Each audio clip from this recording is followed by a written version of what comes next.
Good afternoon, ladies and gentlemen. Welcome to a Standard Bank webinar hosted by Standard Bank Financial Consultancy. My name is Ketiwe Kunene. I'm the coordinator. Today's topic that we're looking at is the year-end economic overview and discussion, both local and global, by Kevin Lings, assisted by Errol Mayer. Before I hand over to them, let me just run through a few housekeeping rules to make sure everybody is comfortable and on board. The session is going to be about 50 minutes to an hour. We will take questions at the end of the session. The way you pose a question is on the panel on your screen on the right hand side. There's a questions heading there that you click on, and then you can type in your question. You can type in the question anytime during the presentation, but we will then pose the question at the end of the session so that we don't disturb the gentlemen as they speak. Second thing, I want to make sure that everybody can hear us and the volume is okay. So what I'll need you to do is on that same panel I was talking about for the questions, there's a small high five. If you don't mind, if you can just click on that small high five, that will indicate to me that the sound is okay and you can hear me so that we can continue. Thank you, Ellen. Thank you, Alette. Thank you, Alex. Amjad, thank you, everybody. I see all the high fives coming up, so the sound is good. All right, and if the volume is a bit low for you, on the taskbar at the bottom of your screen on your computer, there's a volume setting that you can just put up to the highest level that you can so that you can hear us nice and clear. Okay, so let me tell you about the two gentlemen that are going to be running the presentation for us. The first gentleman I want to tell you about is Mr. Kevin Lings. Mr. Kevin Lings has worked at Stanlib since 2001. He's been employed as the chief economist in Johannesburg. So over the past 10 years, the scope of his economic research has broadened to include the G3 economies as well as members of the BRICS. His research is largely used to inform Stanlib's asset management investment process, and he embraces the philosophy that everything should be made as simple as possible, but not simpler. While at Stanlib, Kevin has managed an asset allocation unit trust fund for 5 years, winning the Micropulse Best in Sector Award. He completed his undergraduate and postgraduate degrees in economics from the University of the Witwatersrand, which is WITS, specializing in public sector finance and international trade. Although the missing piece is Kevin's first book on the South African economy, he has published a number of journal articles, both domestically and internationally. Kevin contributes fairly often to the financial press in South Africa, including television, radio, and print media, and he also regularly presents at a range of industry-related conferences as well as policy forums. So he's a very popular guy. But apart from the serious stuff and besides the passion for economics, Kevin is a keen photographer and is also an avid horologist. So, very impressive man. And his co-pilot today is Mr. Errol Mayer, our resident DJ. Errol is a certified financial planner and an advocate of the High Court SA. He holds qualifications in finance, law, teaching, and taxation. He's authored a book called Notes on Estate and Financial Plans, now prescribed for many universities. He's a renowned lecturer, examiner, and moderator for various universities in South Africa. He previously worked as a legal advisor for corporates and as a tax advocate for SARS. He currently holds a position of advisory propositions legal specialist here at Standard Bank, which is why he's always in the room for us when we need him. So the two gentlemen are going to run the ship while I step aside for a minute, and then at the end we'll then address your questions for you, and then we'll see what you have to say. So gentlemen, good luck. I'm going to hand over to you. Good luck for the session. There you go. Well, thank you, Ketiwe. Are we on there? Yes, we are. Oh, good. Right. Well, good day, all attendees, and welcome to our last webinar of the year, hosted by Standard Bank Financial Consultancy. I'm Errol Mayer, and with me today is Kevin Lings. Now, there is no doubt that less than a year ago, we could not accurately predict what will be happening today. The simple question is whether we are in a better position or worse. Dr. Frans Cronje, in his book, A Time Traveler's Guide to South Africa in 2030, talks about South Africa experiencing its fourth transition, the other dates being 1910, 1948, and 1994. Now, he observes that on each occasion, the pattern was the same, namely a period of very weak economic performance and slowing increases or even decreases in living standards that triggered a political alignment. Each realignment was in turn followed by a relatively buoyant economic growth that secured a measure of political stability. He further observes that on each occasion, when growth trajectories turned downwards, this triggered the next transition. Now, if this cyclical theory is correct, then we stand on the verge of the fourth transition to a new political and economic position, concludes Dr. Frans Cronje. It is no secret that smart investment decisions often originate when no one else is looking for opportunities. Short-sighted decisions by investors are made when markets are weak and the perceived future outlook is gloomy. People suffer losses and abandon their financial planning strategies. This is perhaps the saddest part, because emotional decisions trumps logical decisions, and no pun intended. But as was pointed out earlier, what we are experiencing in South Africa is not the first and certainly not the last. Now is not the time to make hasty decisions, but rather to stay on course, and who knows, the cyclical theory of Dr. Frans Cronje may prove to be correct. Traditionally, a sound financial planning strategy states that when your expenses exceed your income, you reduce your living standard and expenses. Alternatively, if you have real difficulty in doing so, then you do have an option to increase your income. Is this not exactly where we are right now in South Africa? I say again, smart people see opportunities when and where least expected by others. Now let us listen to Kevin as he unpacks where our economy finds itself at the moment. Kevin, thanks for joining us, and over to you. Thanks, Errol. Thanks for that introduction. Afternoon, everyone. What I'm going to do this afternoon is essentially discuss two key topics. The first is some of the key global developments, and we're going to focus on the United States, partly because they still make the biggest difference to our financial markets, but partly because there's obviously a lot of discussion around President Trump and whether or not he's ultimately been good for the United States. So we hopefully will put that in a little bit of context. And then the second part of the discussion will focus on South Africa. And what we want to understand is, are we in better shape? Is the economy improving? Have the various policy initiatives by the president that have been announced by the president recently, are those going to start to make a difference to our economy? In particular, the investment summit that was held last Friday, I was able to attend the summit, and so I'll give you some idea of what that discussion was about. But in a nutshell, before we get into the South African topic, I would argue that for me, it is looking much better. Certainly the best South Africa has looked in terms of future prospects for more than 10 years. And that's, I think, a welcome improvement. But let's start with the United States. In general, the United States is in great financial shape. You can see that in their GDP growth rates. The latest number is the third quarter of this year. That number came out on Friday last week, and the US was growing at 3.5% in the third quarter. That was a bit better than I think markets were looking for, and that follows growth of 4.2% in the second quarter. So literally in the last 6 months, the US has accelerated to well over 3% growth, and I would argue that's an impressive performance given the length of the economic upswing the US has experienced all the way back to 2010. If we look for the year as a whole, the US is on track to achieve around about 3% growth, and if that's the outcome, that's going to be the best growth that they've achieved over a calendar year for quite a number of years. And clearly President Trump is going to take all of that credit and then a little bit more. Now, in order to understand why the US is doing so well, we've got to understand the confidence components within an economy.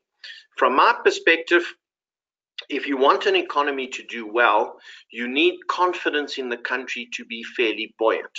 That confidence is both consumer or household confidence, as well as business confidence. And when I show you South Africa's business confidence a bit later, you'll see that that is clearly not at the level the country requires in order to be more prosperous. So if we look at where consumer confidence is right now, it's pretty much at an all-time high. The confidence number has been improving steadily since the financial crisis ended, but it only really went above the long-term average from about 2015, and then it clearly surged after President Trump was elected. If you look at the chart on consumer confidence, try and find around November 2016. That was when President Trump was elected. And since November 2016, consumer confidence has surged. And as I say, it's right now pretty much at an all-time high. The confidence level everywhere that we survey it is heavily impacted by employment conditions. And it's pretty much the employment environment that the US has got right. So the labor market continues to improve, employment continues to rise, and right now the US is employing roughly 149 million people. That is the best employment numbers they've ever had. Since the financial crisis ended in 2010, they've added 18 million jobs. That is roughly an average of 200,000 jobs a month. Obviously, they can't continue to add 200,000 jobs each month because eventually you just run out of people. And so that number is starting to slow as they get to full employment. And so you expect that the number they add will be more like 150,000 instead of 200,000. But even 150,000 jobs a month is very impressive. And as long as you keep adding jobs at a reasonable pace, then obviously the economy will keep expanding. And that's really what's underpinned the growth in consumer confidence. Obviously, if people have a job, if they have a prospect of keeping their job, or if they're not happy with their current job, finding another job, then confidence levels rise. So is the US employment likely to continue? Well, the data would say yes. The reason is if we look at US job openings refer to the number of jobs currently being advertised. That number is just over 7 million. That is the highest or the largest number of jobs ever advertised in the US. And the number of jobs being advertised exceeds the number of people that are currently unemployed. That means that if everybody who wanted a job got a job, you would still be short of people. Companies would still be looking for additional people to hire. That suggests the labor market is incredibly tight, and under these circumstances, you're probably likely to see further increase in wages and salaries as companies compete with one another for available staff. More and more companies in the US are reporting that it's difficult to find skilled individuals. And clearly, a lot of this ultimately is going to focus attention on the US's immigration policy. Unfortunately, Trump has obviously not been keen on immigration, and he's trying to restrict people moving into the US, especially, I guess, from Mexico. But the US will quickly work out that in order to meet the demands from business for more and more employment, you're going to have to deal with immigration and allow more entrance into the US economy. If you're interested in where the job openings are, out of the 7 million jobs on offer, the industry with the highest number being advertised is healthcare. They are advertising for around 1.2 million jobs. But in financial services, the current number of jobs being advertised is just over 700,000. Every single sector of the US economy is looking to employ people. That's a pretty impressive outcome, I would argue. If you then switch to where business confidence sits, it's not only the household sector that is confident, the business community is super confident, and their confidence level, which is measured once a month, that number has gone to an all-time record high. This data goes back 46 years. So Trump clearly boosted business confidence. It rose particularly sharply after Trump was elected. and it's continued to move higher for, I think, 3 reasons. The first is Trump cut taxes, corporate taxes.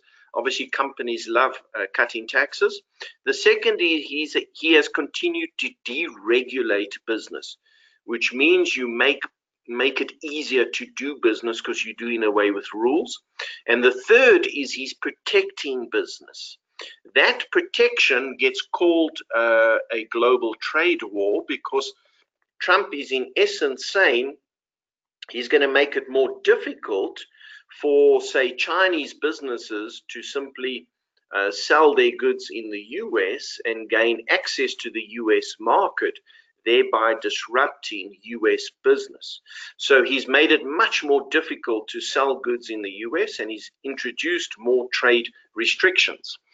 Clearly, that doesn't satisfy other countries, and other countries are coming under pressure as a consequence of that, and they don't like that and obviously refer to that as a global trade war.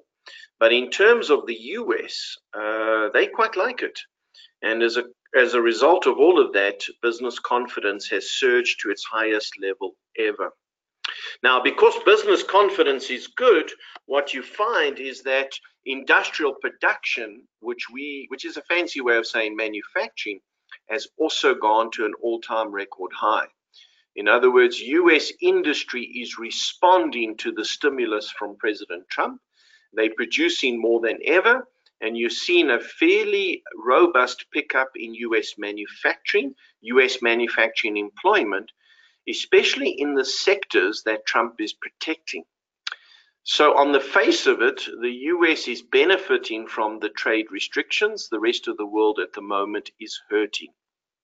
The other thing that's happening, which is very encouraging, is that the US companies are placing more and more orders for what's called durable goods. Durable goods is a fancy way of saying orders for pieces of machinery and equipment. So this is large pieces of machinery, capital equipment used to normally in the process of production or manufacturing. And as long as companies are increasing their orders for equipment, that would suggest that companies are optimistic that there will be future business and that they need to expand their business operation. That pickup in durable goods orders has come about since Trump was elected. You put all of this together, and what do you conclude? The US economy is in great shape. Their growth rate is fairly impressive, around 3%. The growth is incredibly broad. Confidence levels are high. Wealth levels are at record highs. Employment is gaining momentum. It doesn't get much better than that. Now, where are the potential obstacles or the potential difficulties for the US? And I just want to alert you to 3 factors. In other words, we've got to be careful that we don't get pulled into the US data and simply assume that the US is unstoppable. That's not true. There are 3 key areas of concern. The first, the US government is spending a fortune, and so their budget deficit is now rising at an alarming pace. In other words, they're becoming more and more indebted. The US government already has a huge amount of debt that exceeds 100% of the US GDP. And they're adding to that debt at a very rapid pace. Now, what is Trump spending the money on? If he was spending the money mostly on infrastructure, we would be far more relaxed. In other words, if he was building dams or bridges or roads, which the US needs, the US infrastructure has aged, and they need infrastructure renewal. Unfortunately, Trump is not spending the bulk of this money on infrastructure. The bulk of this money is going on defense spending. And Trump plans to take the defense budget to an all-time record high over the next 3 years. And the increase, just the budgeted increase in US defense spending, exceeds the entire military budget of Russia, which says that Trump is gearing up military at a rapid pace. The question has to be, for what purpose? Why does Trump want an ever bigger army when the US already has the biggest army in the world with the biggest military budget in the world? And so there can emerge concerns that at some point there may be a desire by the administration to simply blow up another country. That would obviously be chaotic, especially for the other country, but for global relationships. And so we've got to be vigilant about just how much military spending is going on in the United States. Clearly, part of the reason for the military spending is that Trump's support base, for his voter base, a lot of that stems from the military and people who support the US Army. And so his desire to spend more and more money on US defense partly reflects his voter support. I think this is going to continue for a while longer, but at some point, the budget is going to become a problem for the US government, and at that point, the US government is going to have to start to control their spending. When that happens, it may lead to some slowdown in the US economy. So it's something we're watching very carefully, the growth in US government spending. The second concern is really the size of the government's budget relative to all the other debt levels. And what that would argue that it's not just about how much money the government is currently spending. It's about how much tax revenue the government has to raise in order to fund the existing debt level. Now, President Trump recently cut taxes. He cut company tax and individual taxes quite substantially at the beginning of this year. Unfortunately, because he cut those taxes, even though the economy is growing, he's collecting less tax revenue. And as a result, it's becoming more and more difficult for the US government to service their debt. At some point, the taxes may have to go back up again as the US government runs short of tax revenue. The government is too indebted relative to the rest of the economy. We need to watch tax revenue. The third issue that we're concerned about in the US is the Federal Reserve is raising interest rates. They've been raising interest rates now for a couple of years, and they've taken the interest rate already to over 2%. 2% is not especially high by their historical standard, but clearly the Federal Reserve intends to raise interest rates further. We're expecting another hike this year around December, and then another 2 or 3 hikes next year. That starts to put US interest rates at around 3%. As interest rates go up, what tends to happen is that ultimately the higher interest rate starts to hurt the performance of the economy. I don't think that's the case at the moment, but if the US continues to hike rates for another year, there's no doubt that ultimately it would start to slow down the pace of US economic growth. So critical to watch what happens to US interest rates. I think they've still got a way to go before they plateau out. And then the last concern is that while President Trump is protecting the US industry through trade protection, and you can argue that for the moment US industry is benefiting from that protection, it turns out that other countries, particularly the Euro area, China, are under pressure, and their economies are losing momentum, and the data coming out of Europe has been especially soft in recent weeks. Now, the problem for the US is that if the rest of the world starts to slow or continues to slow, ultimately that will push back on the US. The US is not an island. It can't go it alone. It needs the rest of the world to some extent. And if the rest of the world is taking pain because of Trump's policies, that will push back on the US and start to hurt the US economy. So when do these negatives start to have an effect? The US is doing really well right now, so clearly they're not having much of an effect now. But when could these negatives start to damage the US? Our expectation is the second half of next year and into 2020. We think the US by then will be losing momentum. That coincides with when Trump stands for re-election. And I think that's going to become a critical phase for the US, because the concern is, what does Trump do to economic policy and perhaps even military policy as you head towards the next election in an endeavor to be re-elected at a time when the US economy is slowing down. So for the moment, it seems fine. The US is in great shape. But as we look further out, there are signs that the US will lose some momentum. None of this suggests that the world economy is going to a recession. That is not what we're talking about. We're simply saying that the pace of economic growth around the world is easing up after a fairly impressive performance over the last 12 to 24 months. All right, let's turn our attention to South Africa. The South African problem, I think, is fairly clear. And we know that the data has not been great, and we know the news flow of South Africa has been negative. And so there is a risk that we get caught up in that negativity, and as a consequence, it tends to weigh on all of our decisions, especially our investment decisions. And we worry that way too many people have been moving into cash, moving into money market, and not getting the types of returns they could potentially get over a period of time. And there's a real risk that if the markets respond to better economic prospects in South Africa, people are still stuck in cash and lose out on any turnaround in terms of the equity markets. So let's deal with where the concerns are in South Africa, and then we'll deal with where do I think the positives are, and how convinced am I that the positives are going to start to make a difference.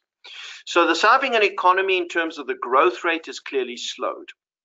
Before the financial crisis, we were growing this economy at roughly 4% over an average of 10 years. We forget how well the South African economy was doing back around 2004, 5, 6. It was exhibiting some very impressive growth. Obviously, the financial crisis hurt us. We went into recession. We tried to come out of the recession well, but because of the change in politics in South Africa, the economy couldn't really gain significant momentum. And the average growth rate slowed and started to print around 2 to 2.5%. More recently, if you look over the last, say, 3 years, 4 years, the slowdown in the economy has become more acute. That slowdown is partly because we now understand the damage that the Zuma administration has done to this country, and that dented both consumer and business confidence. We also started to feel the effects of load shedding, of concerns around water, of concerns around infrastructure, concerns around strike activity. It wasn't that long ago that we had a 5-month strike in the platinum industry. So the economic difficulty in South Africa has definitely been exacerbated over the last 3 or 4 years. And the growth rate over those last 3 or 4 years has been an average of 0.9%. 0.9% is clearly well below the level we require. And if you look at the growth rate for this year, it's projected at 0.7%. Obviously not enough. The reason that growth rate is not enough is the population in South Africa grows at roughly 1.6% a year, which means GDP growth, economic growth, needs to be a minimum of 1.6%. Let's round that off, 2% a year. If we fall below 2% a year, in essence, this economy is going backwards. And for the last 3 or 4 years, that's exactly what's been happening. So the first task is get this economy's growth rate above 2%. Now, is 2% enough? 2% is not enough. Why? Because we have 600,000 people that enter the labor market every year. That's new entrants in the labor market. How fast would we have to grow South Africa's economy in order to create 600,000 jobs a year? The answer is a minimum of 4% and probably a bit better than that, 5%, and try and sustain that over a number of years. Then we would start to deal with the 600,000 people that enter the labor market. But if we can only grow at 1 or 2%, then it means the unemployment rate will continue to rise, and along with that, the social pressure will continue to intensify. So South Africa has a critical objective. The president is well aware of that. We need to lift the growth rate meaningfully. Now, when we look at various industries in South Africa, there's a common pattern that emerges amongst a number of industries, and that pattern you can describe as stagnation, not collapse. The reason why that's important is, let's say that industry was collapsing, and I'm going to turn to a chart on SA manufacturing versus emerging market manufacturing. It's very clear that South Africa's manufacturing has underperformed the global trend in manufacturing, especially amongst our countries we compete with, other emerging markets. But what you've got to take some comfort from is, even though our manufacturing has been dormant for 8 years, the number has not collapsed. If the number had collapsed, it meant that manufacturing would be in a persistent pace of decline, which would signal that companies are closing themselves down. They're closing up shop. They're going out of business. That is not the case. Companies remain in business. They're just struggling to do business. The reason that's important is that if you want to stimulate the economy, it's much easier to stimulate when business is already in business rather than first having to start a business. So South African business continues to be in business. They're just struggling to grow, which at least gives us a reasonable foundation in order to lift growth, as long as we can improve confidence and investment. The same pattern emerges for mortgage advances to the household sector.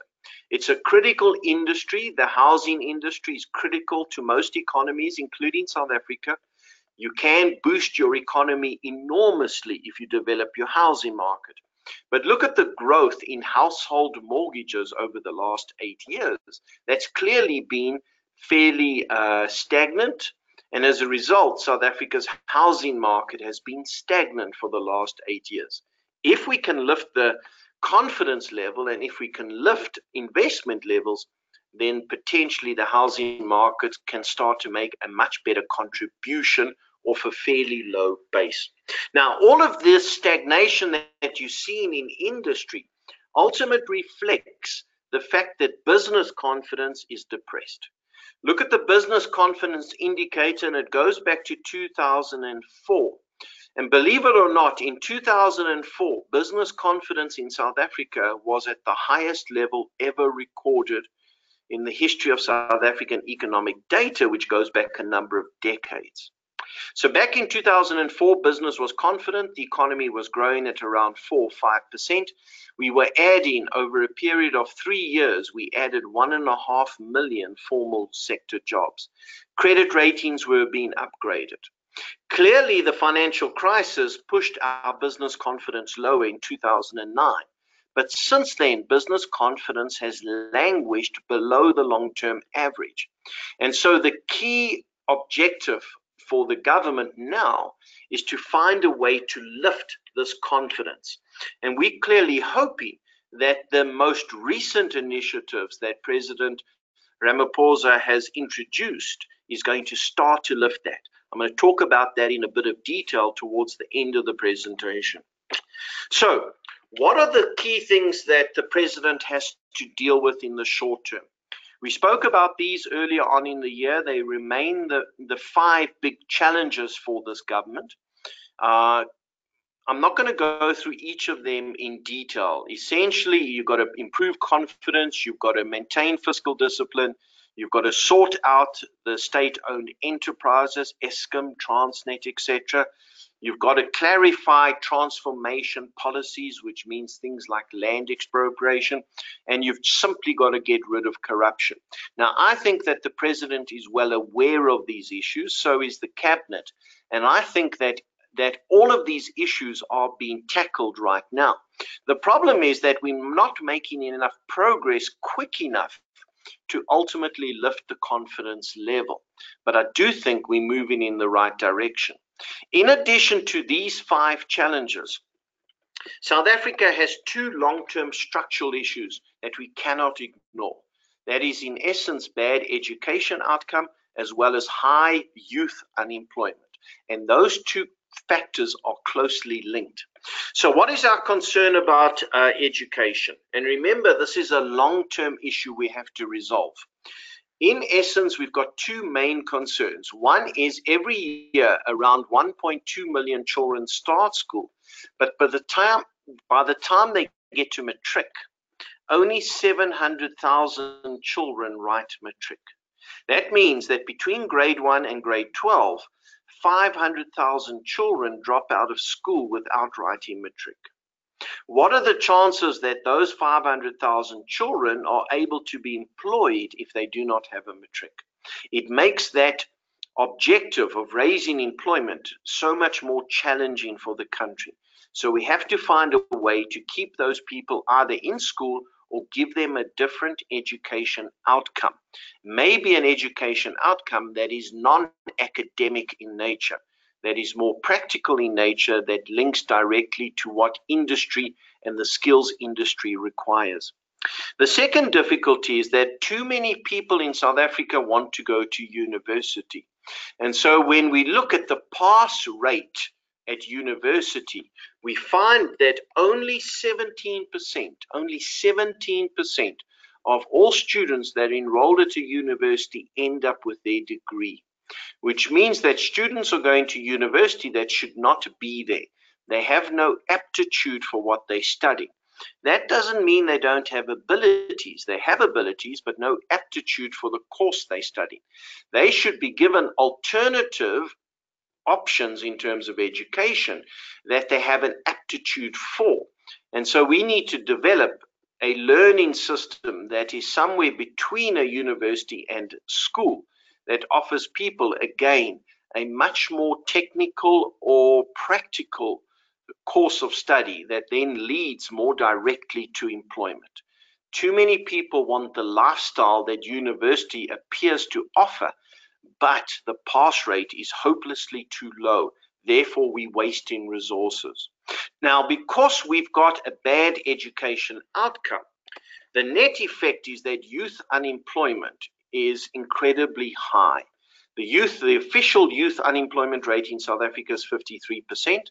You add back what's called discouraged workers, people who've simply stopped looking for work, and that unemployment rate jumps to 67%.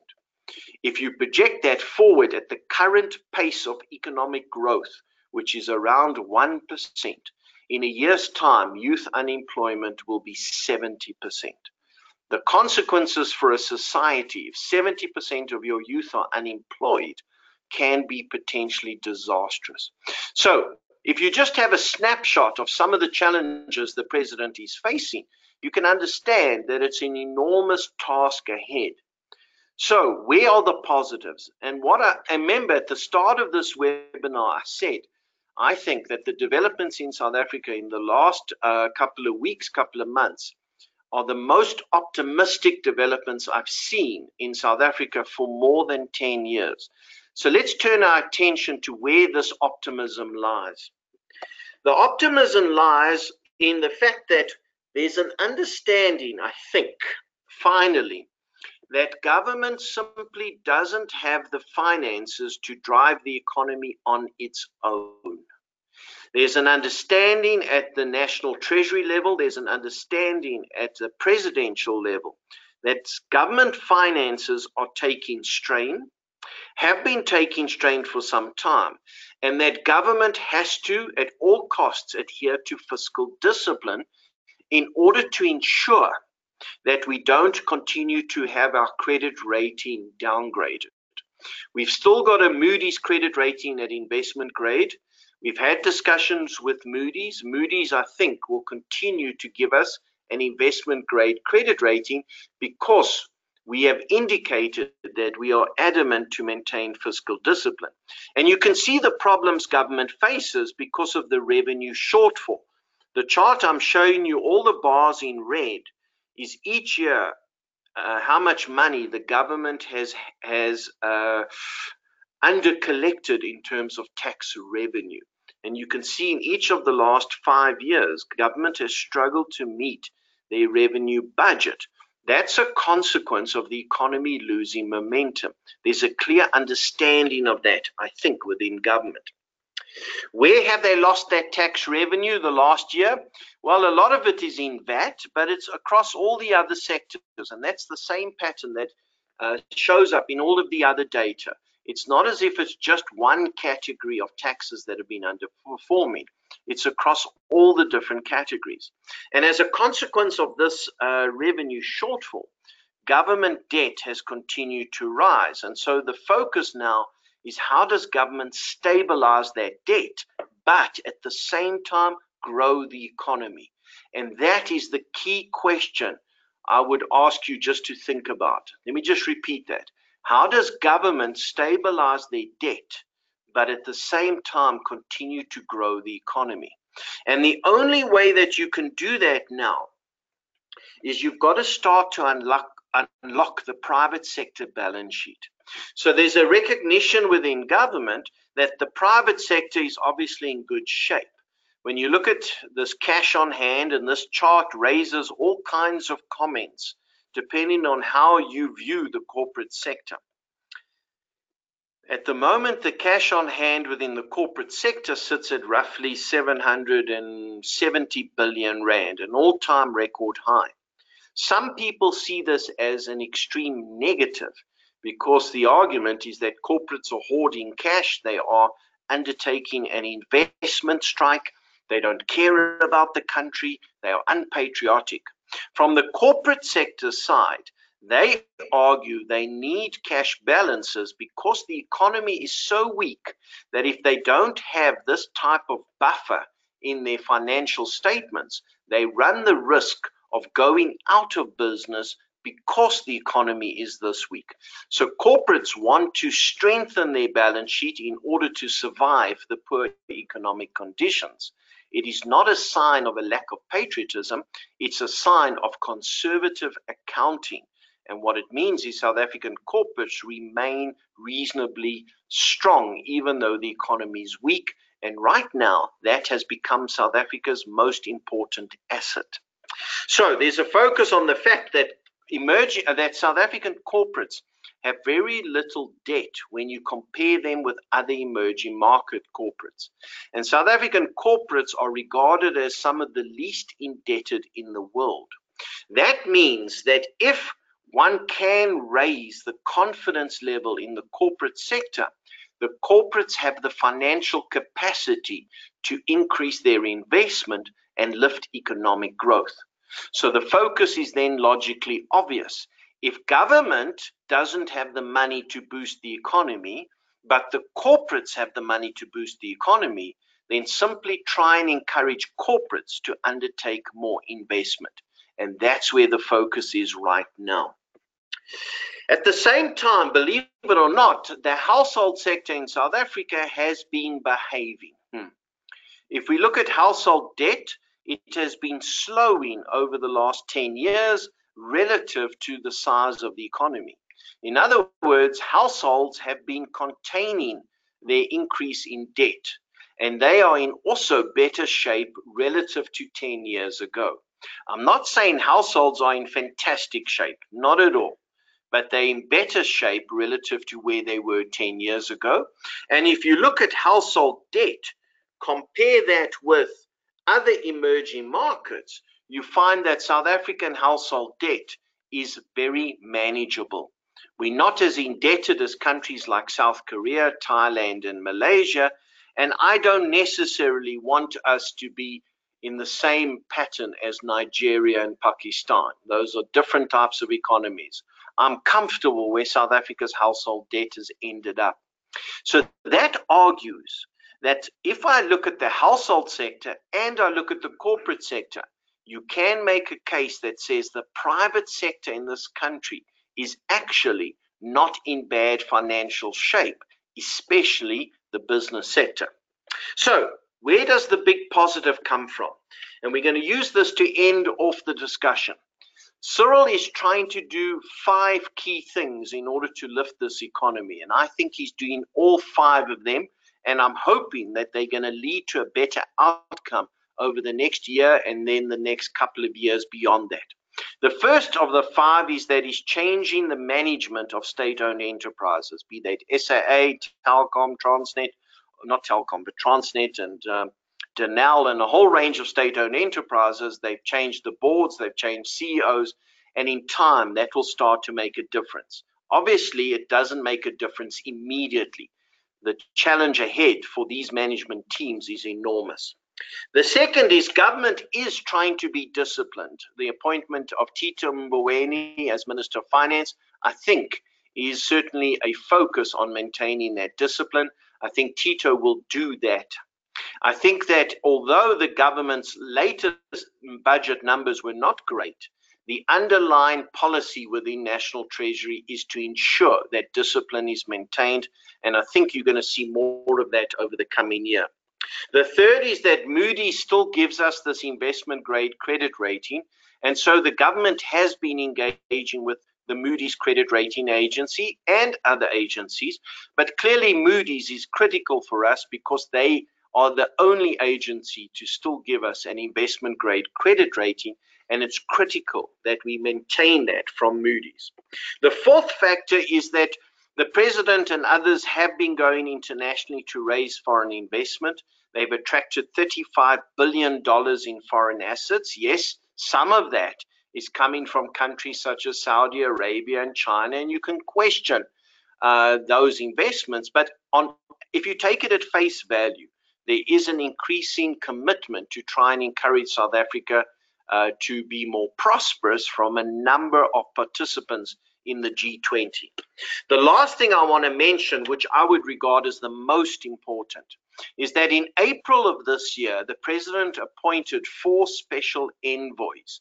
Those special envoys were tasked with going out and meeting with potential investors to encourage investors to start to put more money into South Africa.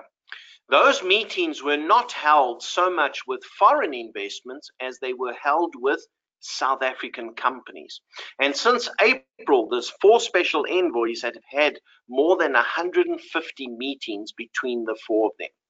Those envoys have been very effective in meeting with South African companies and getting them to agree that even though their confidence level is not great, they are still nevertheless committed to increasing investment in South Africa.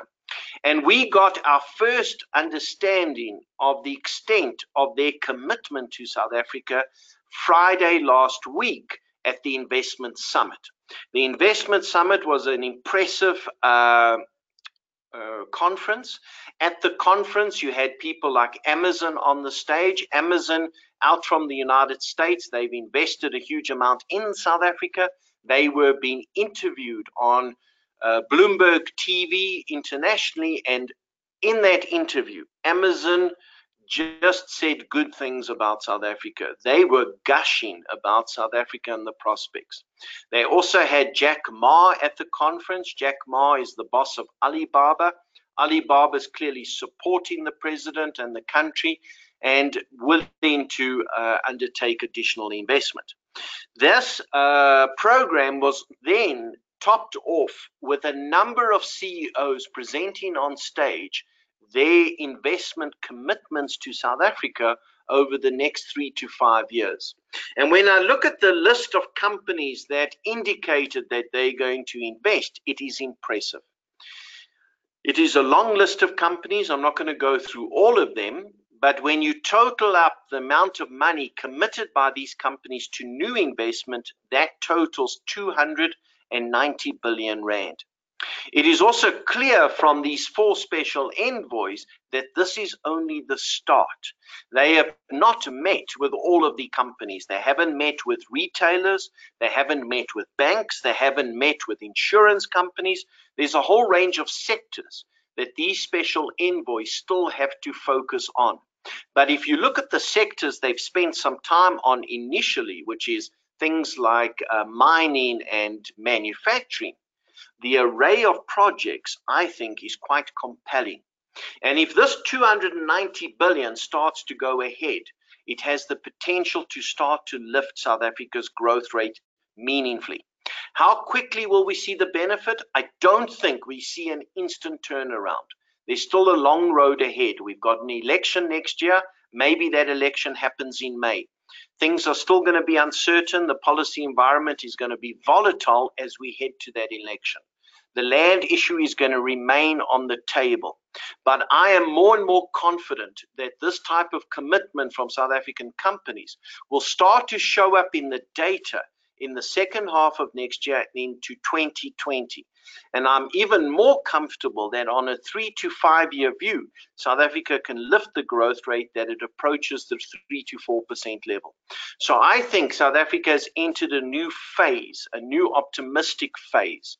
I need to stress that it's not going to be instant turnaround. That is not possible because the amount of damage that was done over the last 8 years is very significant, especially to state-owned enterprises and to business confidence. But there's enough happening right now that is starting to turn the tide. And I think that you'll start to see an improvement in how this economy performs within the next 12 to 24 months. That's all I'm going to ramble on about. I did get some questions. I've answered some of those questions. But one of the questions that I haven't dealt with relates to somebody asking what percentage of our investment should we have offshore? And this is a constant debate that comes up, and clearly, given how weak the economy's been in the last couple of years, we've certainly seen many South African investors wanting to get money offshore. Our argument is that as a pure diversification need, it is critical to have money offshore. That doesn't mean you're unpatriotic. It means that you're just being rational logic by saying, I need to diversify my risk, and having money offshore allows me that diversification. When I've done the data and looked at what is the optimal level to have offshore, it turns out to be 30%. That is just a guideline, that is just a benchmark. The critical thing is that when you go offshore, you're not going offshore with this idea that you're going to massively improve your investment return. That doesn't happen. But what does happen is when you go offshore, you're able to diversify your risk because you're spreading your investment across different market segments. So I think it's an important diversification tool in any portfolio. Thank you, Kevin. That was very enlightening, I must say. Now we will check if there's any questions coming from the field. Okay. I've got one here from Selena. With the current situation in SA, political and economic, where do I invest? So our view, obviously, in the last while is that we've wanted to be more conservative. And the reason is that we needed to get an understanding of where the policy environment's going in South Africa, what Cyril intended to do with things like the Job Summit, the Investment Summit. So in the last while, we've tended to be conservative. By that, I mean something like an income fund. Within even the bond funds, we've tended to be at the short end of the curve. When we look at our equity exposure, we've tended to invest in better quality equities that have offshore earnings. So when you look at all of that, you would say it's a fairly conservative investment. What we're starting to do now, however, is starting to look at a couple of other alternatives. The one is a number of South African companies are fairly cheap. And if this economic turnaround starts to show in the data, then it's entirely possible that some of these cheaper South African companies will become more attractive. And we're picking that more as a theme, not immediately, but over the next couple of years. The second is clearly we still have a reasonable degree of offshore exposure. But our view is that where the currency is right now, we think it has oversold. We're not of the view that the rand will simply continue to weaken and weaken. And again, if there's an expectation that the rand can start to improve on the back of improved economic policy and policy certainty, then we've got to be careful about simply moving further and further offshore. And there might be an opportunity to now benefit from taking some money away from the offshore markets and bringing them back into South Africa. All of this is dependent on whether or not this current initiative by the government to start to lift the economy yields a better result. And we're watching the data very carefully to see any indication that that's happening. Clearly, it's early days. The investment summit was only last Friday. But as the outlook improves, we would be more inclined to look at domestic investments because the valuations are more compelling. Okay. We've got here from Clovis Lawrence. So the question is, will government seriously consider privatizing SOEs, or is this political talk only? Lawrence, what's happened is that there's more of a recognition that the state-owned enterprises are under significant financial strain, and that is not going to be possible to claw your way out of this financial strain without some form of restructuring of those state enterprises. Now, part of that restructuring is simply changing management. But at this investment conference on last Friday, Pravin Gordhan was there as the minister in charge of state-owned enterprises, and he was clearly talking about some form of restructuring of state-owned enterprises that goes beyond simply changing the management. Now, it's unlikely that government will refer to that as privatization, but what you are likely to see are announcements around private-public partnerships, where government says we're going to do infrastructure and we're going to partner with private business. Private business has made it clear that they are more than interested in getting involved in infrastructure development. I think government is recognizing that. And I'm expecting to see that the path forward is around PPPs, private-public partnerships, than necessarily an outright talk about privatizing state-owned enterprises. Part of the difficulty for, say, privatizing SAA is that the asset, SAA, is not in good shape right now.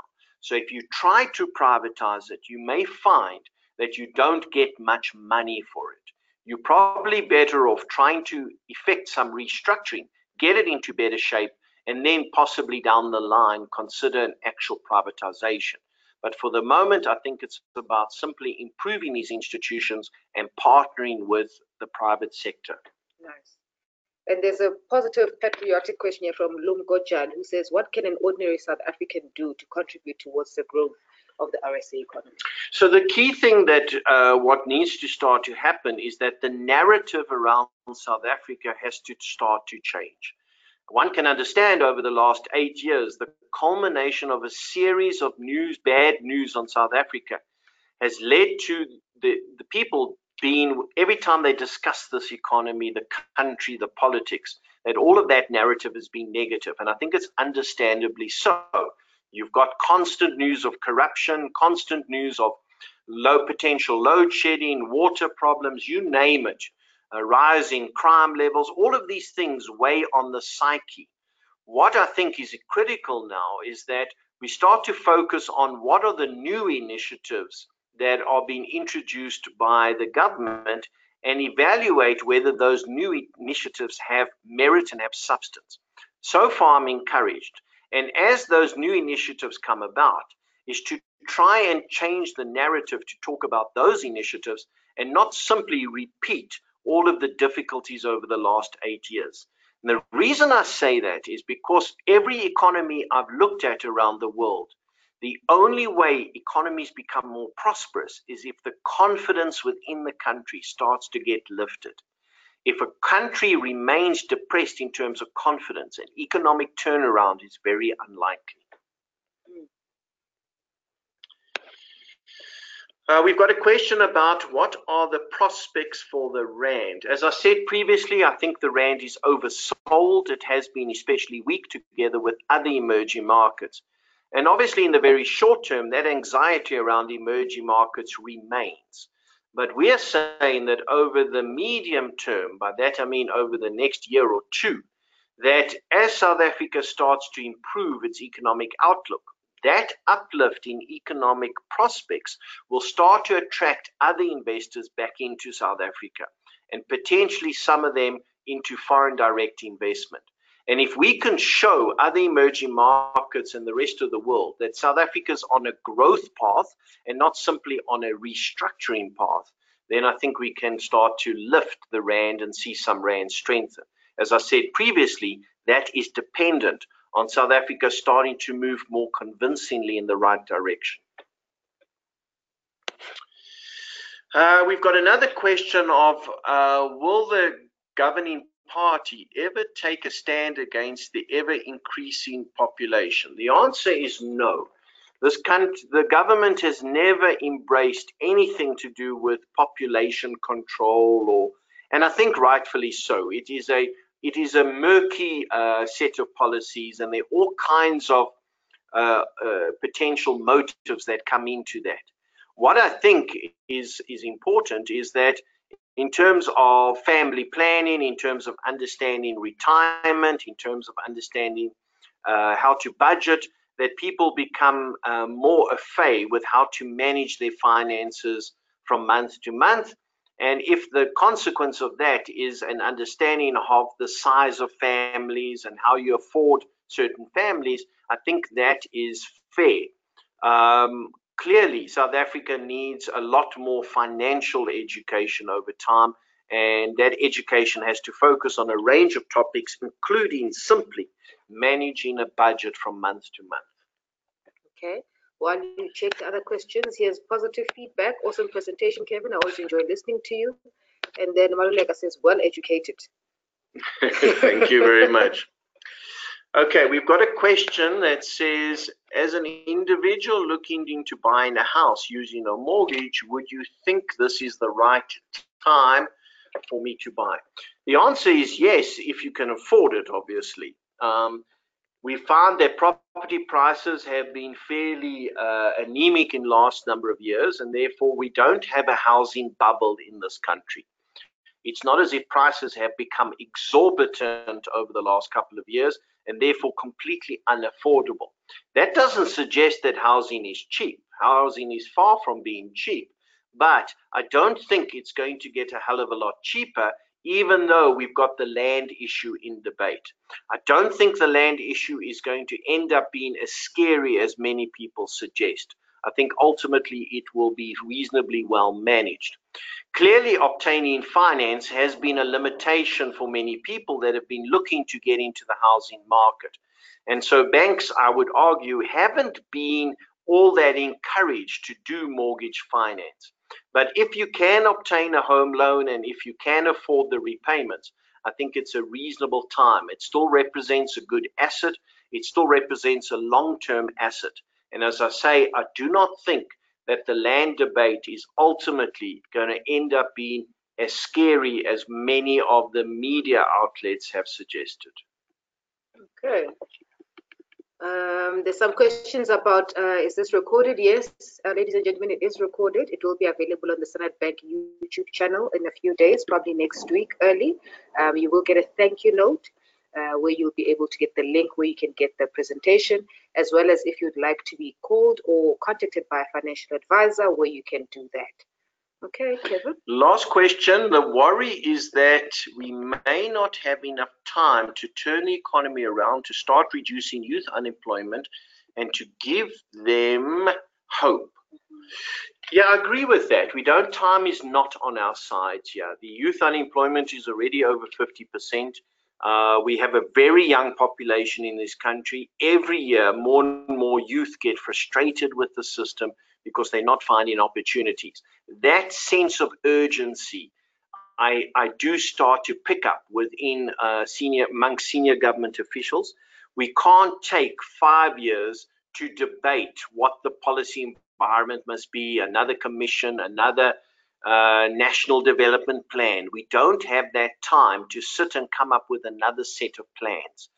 And therefore, when you look at that investment summit last Friday, that was not sitting down talking about plans. That was about South African companies standing up and saying, over the coming years, as in starting immediately, we are going to be investing this amount of money. They did not say we will look at possibly maybe investing in 5 years' time. These companies have all committed to starting to invest as soon as possible, and a lot of this relates to new projects. It doesn't just relate to existing business development. I think that sense of urgency is there, but you're right.